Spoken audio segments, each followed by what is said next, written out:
ये मुझे बहुत टोकने लगे, इसकी शादी नहीं हुई, इसकी शादी नहीं हुई, इसकी शादी नहीं हुई। मैं जाट कुल में पैदा हुआ हूं, और जाट कुल में कोई कवि भी हो जाए फिर उसकी शादी होती नहीं है।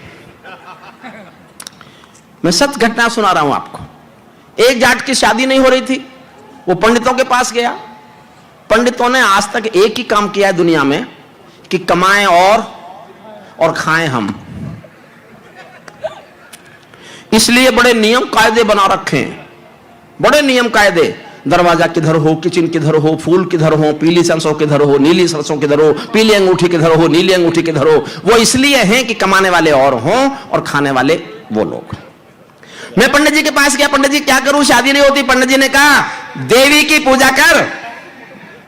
मैं बोला अगर मैं देवी की पूजा करता तो मैं जाट होता, मित्तल नहीं होता, शर्मा नहीं होता। जाट नहीं करते देवी की पूजा। तो पंडित जी ने अगली सलाह दी हनुमान जी की कर ले। जाट बोला उसकी तो खुद नहीं हुई थी। लेकिन पंडित जी ने समझाया तो जाट मान गया। जाट की भोली कौम होती है। आदरणीय ओम प्रकाश जी, मैं अपने जाटों का भोलापन बता रहा हूं आपको, हम किस हद तक भोले। जब चौधरी चरण सिंह प्रधानमंत्री बने तो हमारे मेरठ के जाटों ने दिल्ली में गुड़ बांटना शुरू कर दिया कनॉट प्लेस पे।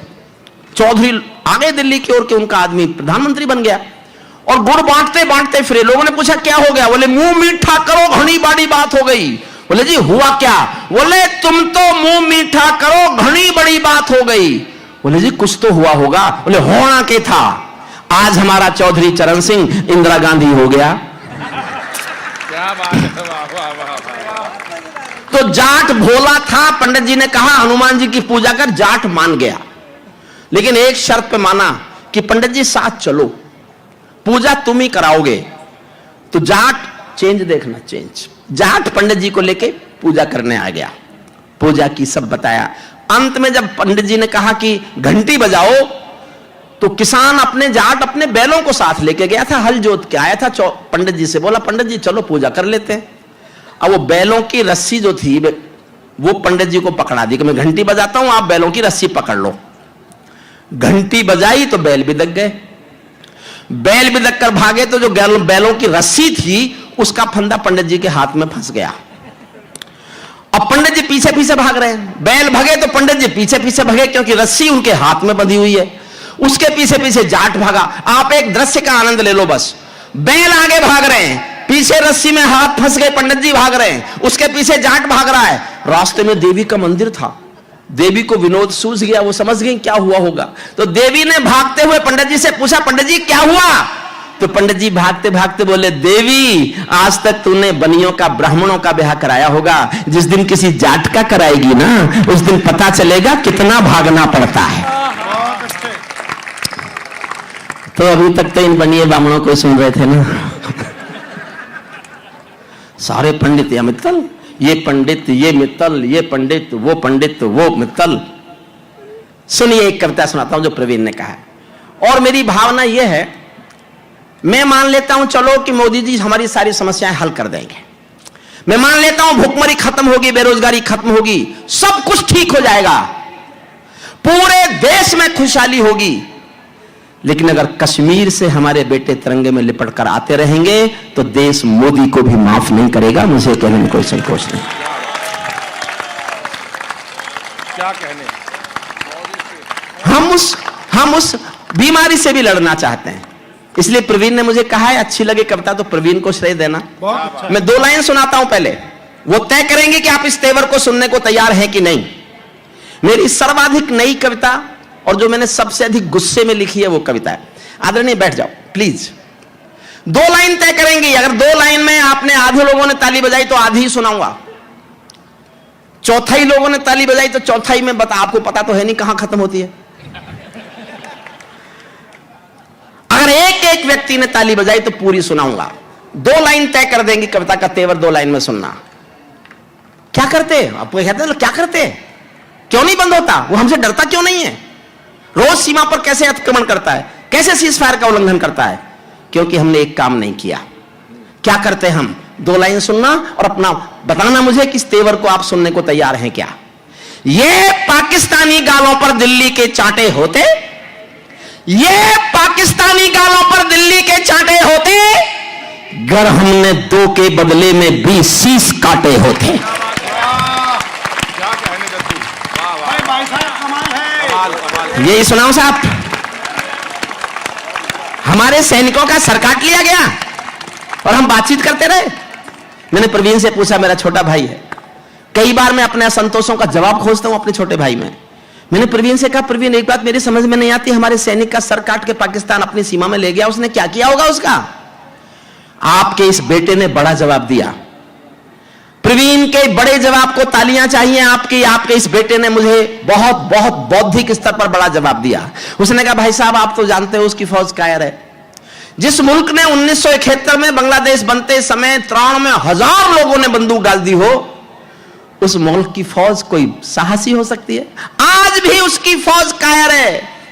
शायद वो अपनी कायर फौज को दिखाना चाहता होगा कि भारत के फौजी बेटे का सर होता कैसा है, जो कट तो सकता है कभी झुक नहीं सकता। वाह, बहुत अच्छे भाई साहब। 10 सेकंड और मांगता हूं बस, उसके बाद कोई गद्य नहीं बोलूंगा। एक पिंजरे में पालतू तोता था किसी के पास।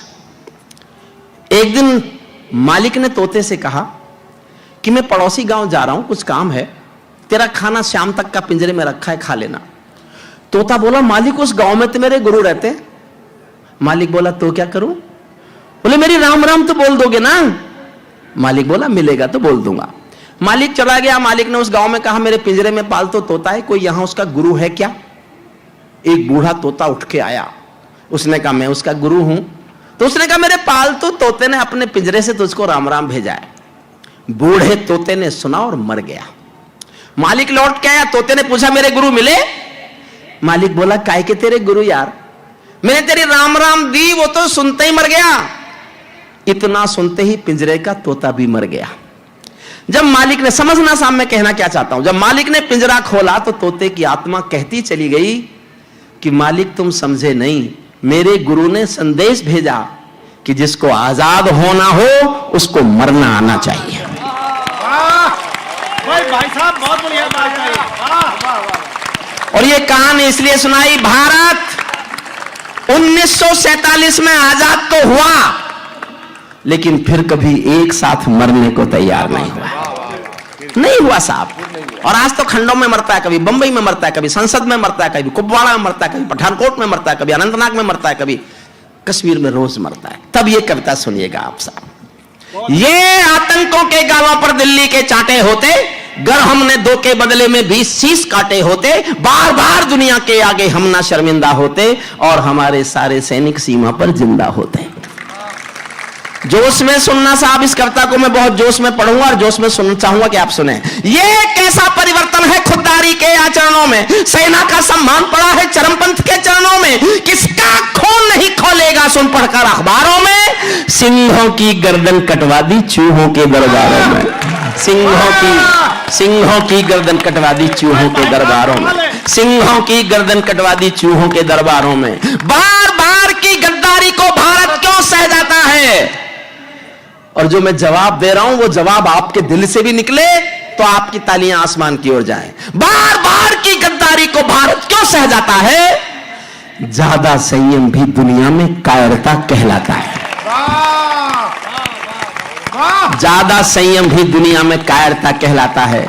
हमने 68 साल खो दिए श्वेत कपोत उड़ाने में, खूनी पंजों के गिद्धों को गायत्री समझाने में, भैंस के आगे बीन बजाना बहुत हो चुका बंद करो, खुद को बिच्छू से कटवाना बहुत हो चुका बंद करो, नाक फनी पर बेला चंपा कभी नहीं खिलने वाले, पत्थर की आंखों में आंसू कभी नहीं मिलने वाले, पत्थर की आंखों में आंसू कभी नहीं मिलने वाले। बंदूकों की गोली का उत्तर सद्भाव नहीं होता, हत्यारों के लिए हिंसा का प्रस्ताव नहीं होता, कोई विषधर कभी शांति के बीज नहीं बो सकता है, और भेड़िया शाकाहारी कभी नहीं हो सकता है, और भेड़िया शाकाहारी कभी नहीं हो सकता है।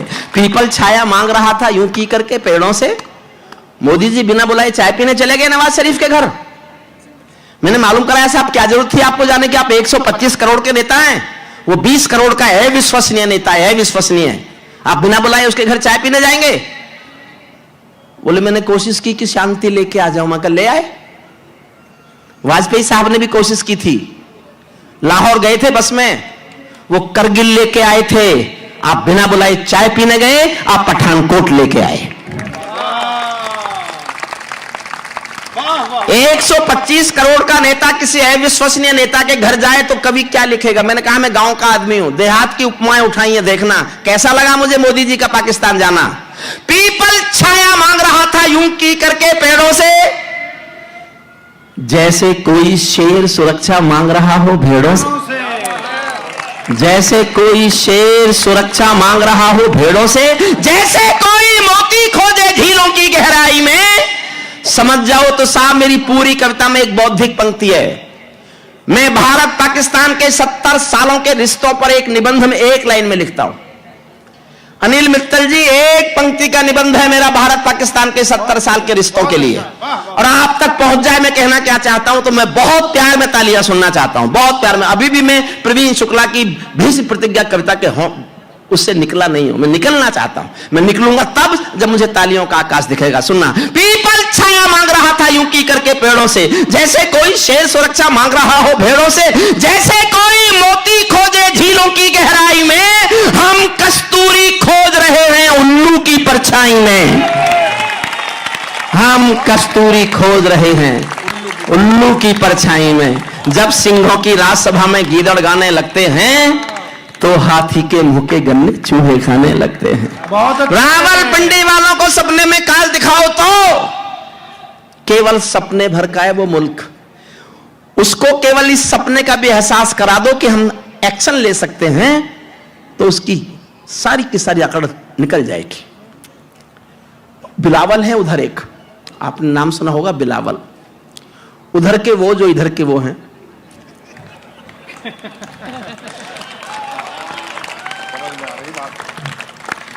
इतने समझदार मैंने तो नहीं कहा कि मैं पप्पू साहब के लिए कह रहा हूं। बौद्धिक नेता मिला देश को। मुझे तो बताया, इसने बताया, प्रवीण ने, मुझे नहीं पता, झूठ है तो इसने बोला होगा। कुछ लोग, किसान लोग शिकायत लेके आए, साहब हमारी तेज बारिश में, ओलों में हमारी फसलें नष्ट हो गई। तो उन्होंने पूछा आपने खुले में क्यों बोई थी?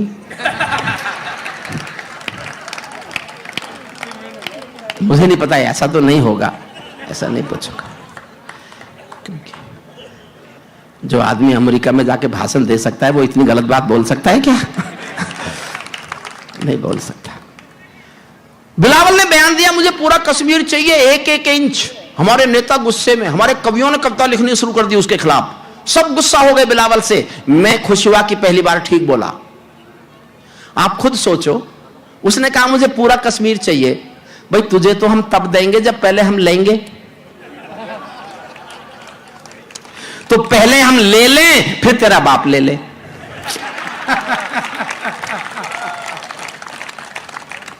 लेकिन दिल्ली वालों, मैंने आपकी ओर से, शाहदरा वालों आपकी ओर से जवाब भेजा, आपके स्वाभिमान का जवाब भेजा। अच्छा लगे तो हंसना भी और तालियां बजाना। मैंने कहा बिलावल तुझे पूरा कश्मीर चाहिए? पूरा? तू जानता है ये हिंदुस्तान है। हिंदुस्तान में दिल्ली भी है, दिल्ली में शाहदरा भी है। यहां के लोग रेल में खिड़की के पास वाली अपनी सीट भी किसी को नहीं देते।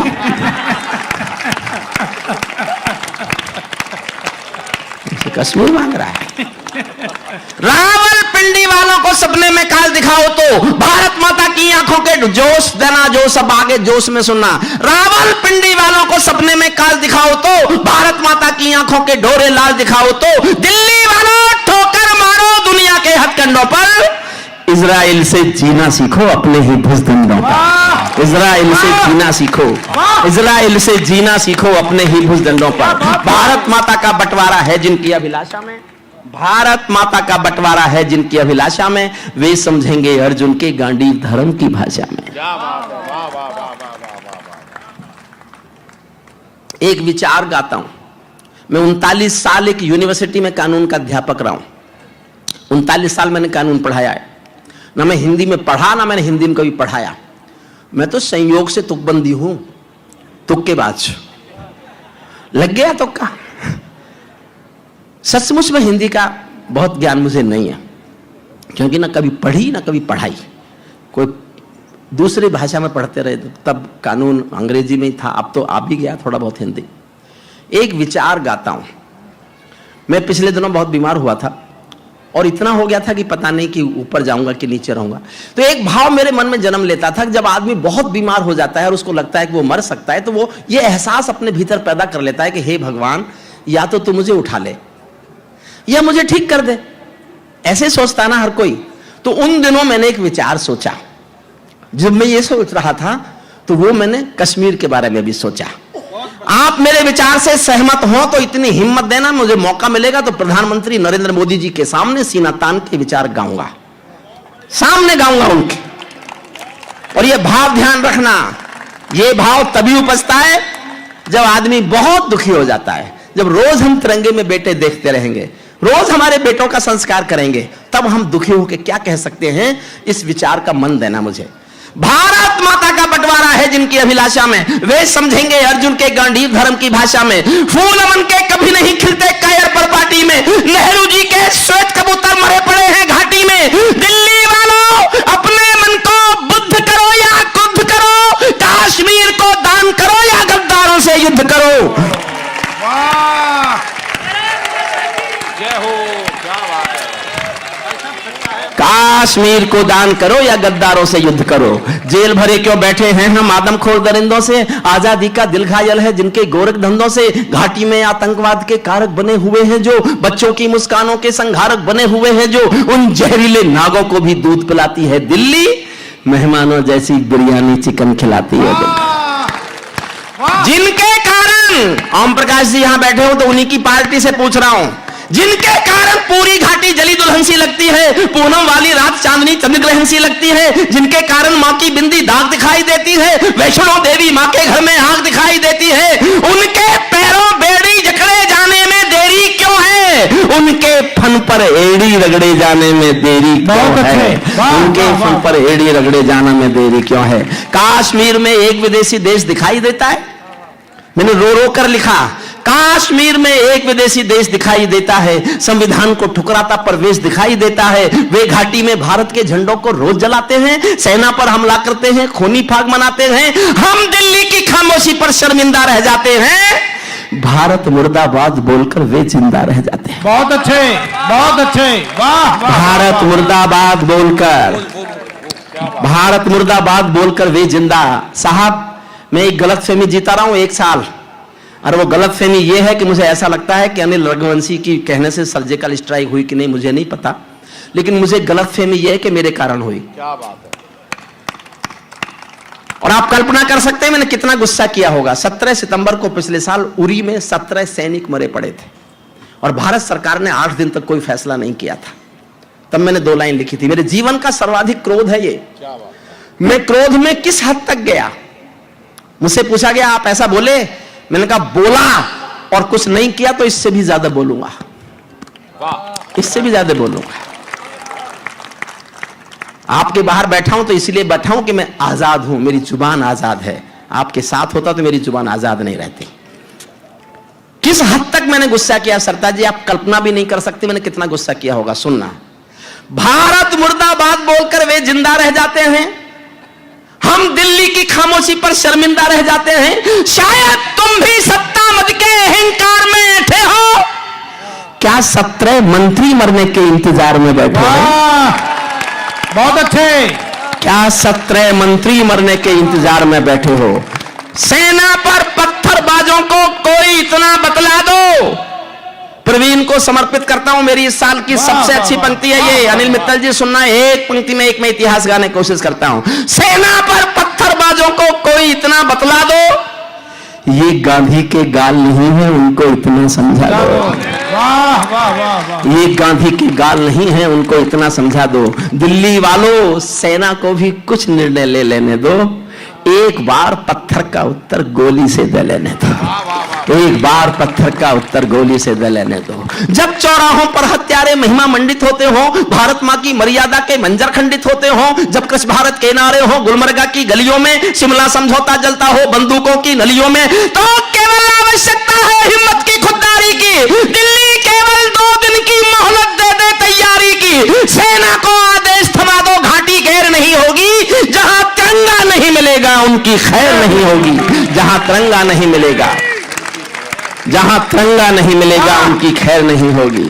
बर्मा बांग्लादेश तलक सीमा पर ऐंठे रहते थे और हमारे नेता चूड़ी पहने बैठे रहते थे। दिल्ली डरी डरी रहती थी, पाक चीन की बॉर्डर पर सेना बांधे हाथ खड़ी रहती थी, किसके ऑर्डर पर? दुनिया को एहसास कराओ हम निर्णय ले सकते हैं, हम भी ईंटों का उत्तर अब पत्थर से दे सकते हैं। अब तो वक्त बदलना सीखो डरते डरते जीने का, दुनिया को एहसास कराओ 56 इंची सीने का, दुनिया को एहसास कराओ 56 इंची सीने का। सैनिक अपने प्राण गंवाकर देश बड़ा कर जाता है। कविता की सबसे अच्छी पंक्ति सुनना, और ये कहने की हिम्मत सिर्फ मैं करता हूं हिंदुस्तान में, सुनना मैं कहां बोल रहा हूं, इशारा समझना। बहुत अच्छे भाई साहब। सैनिक अपने प्राण गंवाकर देश बड़ा कर जाता है, बलिदानों की बुनियादों पर राष्ट्र खड़ा कर जाता है। जिनको मां के बलिदानी बेटों से प्यार नहीं होगा, उन्हें तिरंगे को लहराने का अधिकार नहीं होगा, उन्हें तिरंगे को लहराने का अधिकार नहीं होगा। राजमहल समाप्त करता हूं कविता, बहुत मन से आपने सुना। 100 नमन आपको, 100 प्रणाम आपको, अनिल बत्तल साहब आपको, सतमोला केश चौपाल को। राजमहल के आचरणों की गंध हवा में जाती है, राजा कायर हो तो बिल्ली सिंहों को धमकाती है। वाह वाह वाह वाह वाह। अंतिम पंक्तियां प्यार से विदा करके भेज देना। राजा दब्बू हो तो बिल्ली सिंहों को धमकाती है। भारत एक अखंड राष्ट्र है, सवा अरब की ताकत है, कोई हम पर आंख उठा ले किसकी भला हिमाकत है। धरती अंबर और समंदर को ये भाषा समझा दो, दुनिया के हर पंच सिकंदर को ये भाषा समझा दो। अब खंडित भारत मां की तस्वीर नहीं होने वाली, कश्मीर किसी के अब्बा की जागीर नहीं होने वाली, कश्मीर किसी के। बहुत अच्छा है, आप भी अच्छा सुन रहे हैं। आप सब भी एक्सपोर्ट क्वालिटी के लोग हैं। इतने अच्छे लोग हमको भी रोज नहीं मिलते। हम भी पशु मेलों में जाते हैं, वहां भी कविता सुनाते हैं।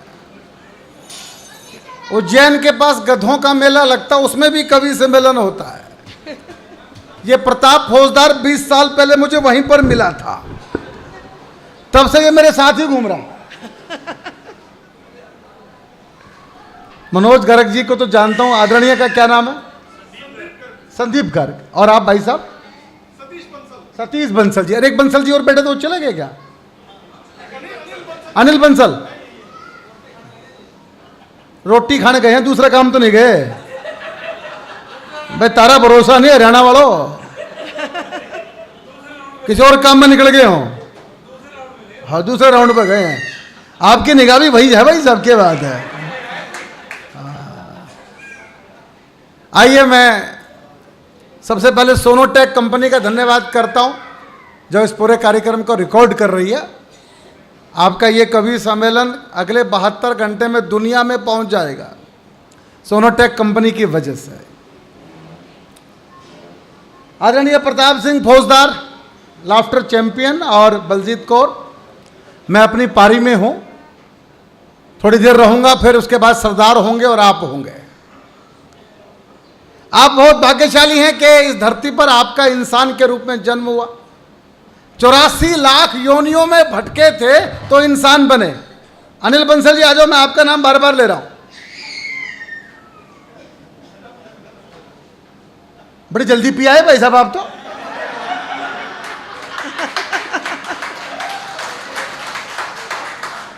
ये 4 मिनट में लिए भाई, कमाल है।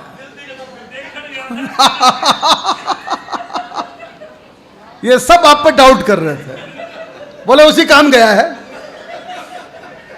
नहीं, वो कह रहे हैं ना, देखने गए थे कि खत्म तो नहीं होगी।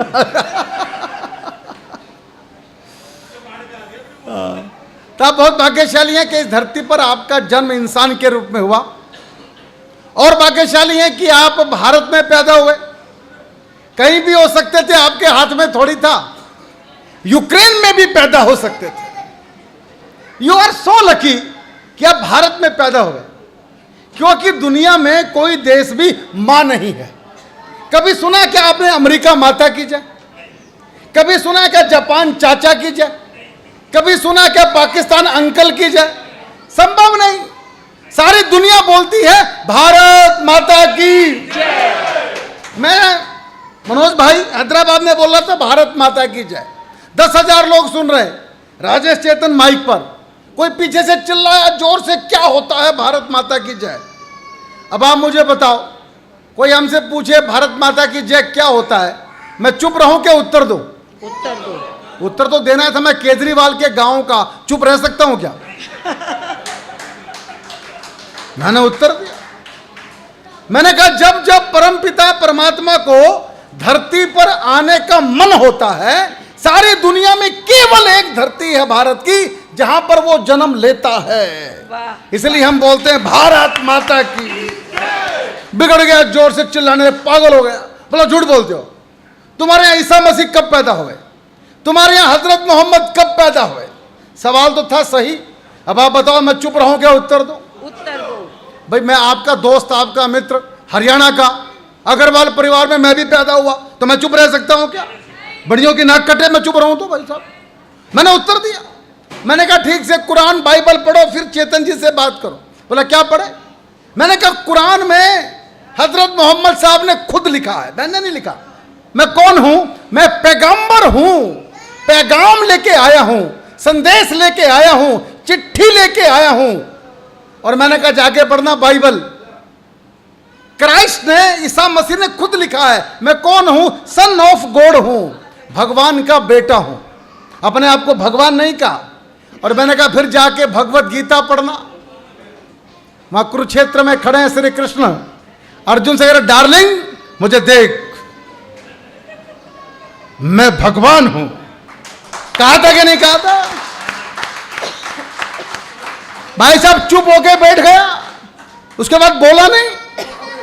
भाई साहब अनिल बंसल साहब, थैंक यू, धन्यवाद, बहुत बहुत धन्यवाद। तो बात ये समझ लो, इसलिए हम भाग्यशाली, हम बोलते भारत माता की जय, क्योंकि भगवान केवल भारत में पैदा होते हैं। इसलिए यू आर सो लकी कि आपका जन्म भारत में हुआ। तालियां तो आप कहने से बजाते हो, ऐसे बजाते नहीं। बड़े आदमी हो ना, बड़े आदमी नहीं हो क्या? अच्छा, तो आप भाग्यशाली हो, भारत में पैदा हुए, और भाग्यशाली राजधानी दिल्ली में बैठे हैं, यह भी आपका भाग्य है। और आपने एक अच्छा परिवार बना रखा है, इसका नाम मुझे पता नहीं क्या रखा आपने, जो भी नाम दिया हो, पर यह आज इतना बड़ा लोगों को इकट्ठा करके एक साथ बैठना आज के युग में बहुत मुश्किल है। इसलिए आपको मैं सैल्यूट करता हूं, आपने ये परिवार बनाया। ये जिसका भी इनिशिएटिव है, जिसका भी प्रयास है, उसके लिए सैल्यूट, उसके लिए सैल्यूट। मोनू भाई, एक बार तालियां मोनू भाई के लिए।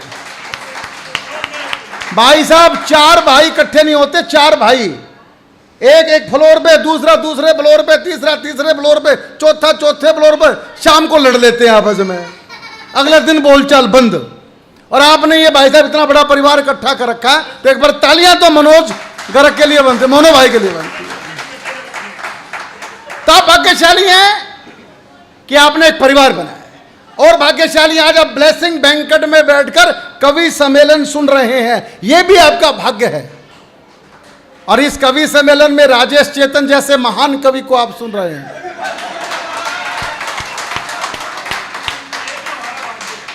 यह भी आपका भाग्य है, ये सौभाग्य, यह आपका सौभाग्य।